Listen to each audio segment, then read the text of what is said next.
Naisip ko nga palang lutuin ngayon ang pork chop. Minarinate ko na 'to sa paminta, asin, paprika, nilagyan ko ng oregano. Mga 30 minutes na rin 'tong naka-marinate. Ayan, meron akong cut, 6 na cut lang ito ng pork chop. Tapos ngayon, magpapainit lang ako ng double-sided pan dito sa lulutuin. Tapos i-brush ko lang siya ng oil. Tapos, ipa-pan fry lang natin dito sa medium low heat na fire para hindi siya masyadong masunog. So, ayan.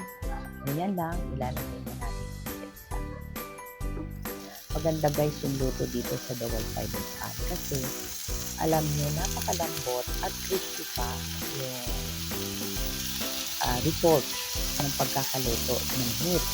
At isin talagang lutong-luto siya hanggang sa loob. Para siyang oven. Ayan, kaya nag-invest din po ako sa ganitong dahil.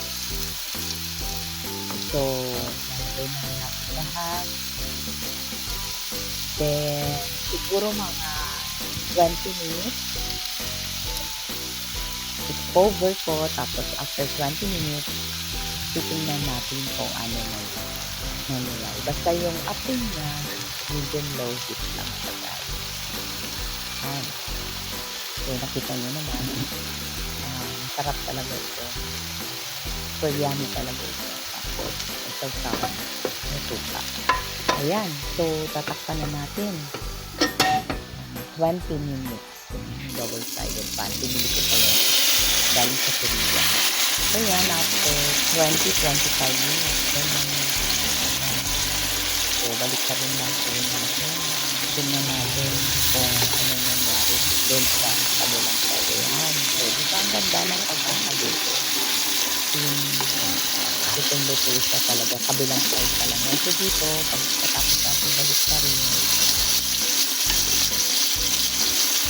Siguro mga another 20 minutes ulit or 25 minutes. Basta mahina na hina. Tatakpan natin ulit siya. Pagkatapos natin na mabaliktad para maluto naman yung kabilang side. Pakabangon nito guys, inaamoy nila. Sobrang bango talaga. Yung partner ko nga dito naririnig niya. Sarap na yan So, ganyan lang. Bilis lang siya lutuin. Hindi na kailangan ng maraming oil. Lalabas yung sarili niya oil. Ayan. So, tingnan nyo, diba? Napakaganda ng pagkakaluto.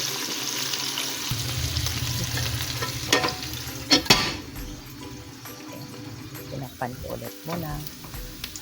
After ilang minuto, almost done. Luto na talaga siya. Napakasarap. Kailangan na lang ng hot. So, nakita nyo guys, lumabas yung sarili niyang oil. Diba? At yung oil na yan, health yan. Kasi yun yung natural oil, natural fat niya. Galing nito sa meat. Tapos may lasa na siya kasi marinated. Marinated yung meat yan. So, lalagay lang natin sa plate. Transfer ko lang sa plate.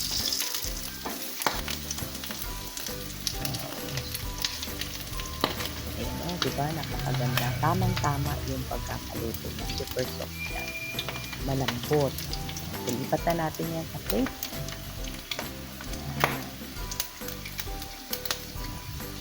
Lagay na natin siya sa plate. Tapos,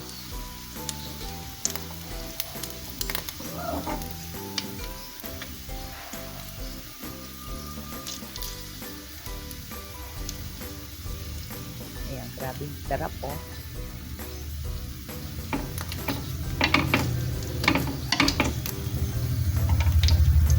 nakakagutom na. Nakakagutom na guys. Ayan. So, pagkatapos na transfer ko lahat yung maalis ko dyan. Tatanggalin ko lang, babawasan ko lang ng konti yung oil niya. Tapos gagamitin natin yung pan. Ayan, diba? Ganda lang pagkakaluto.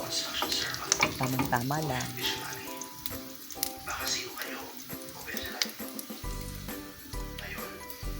Ayan, so, lipat.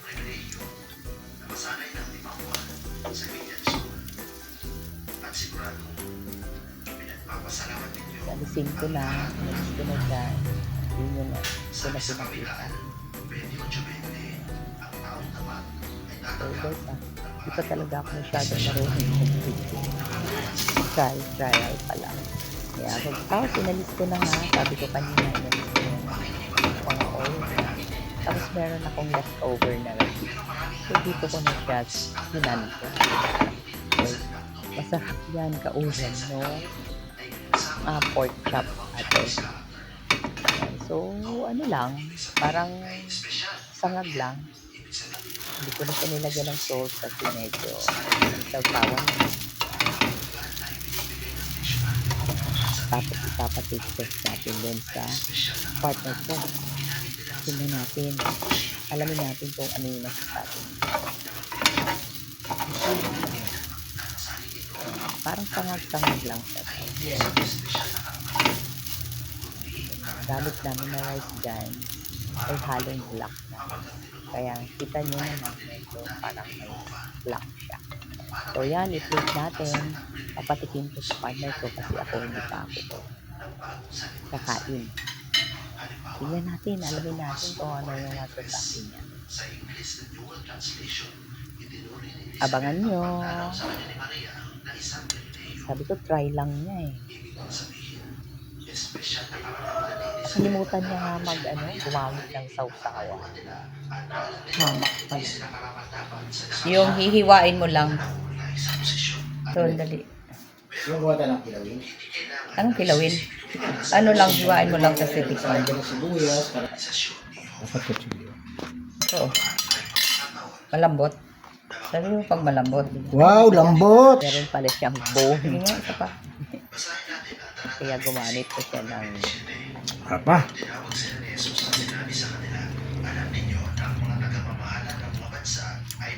Yummy.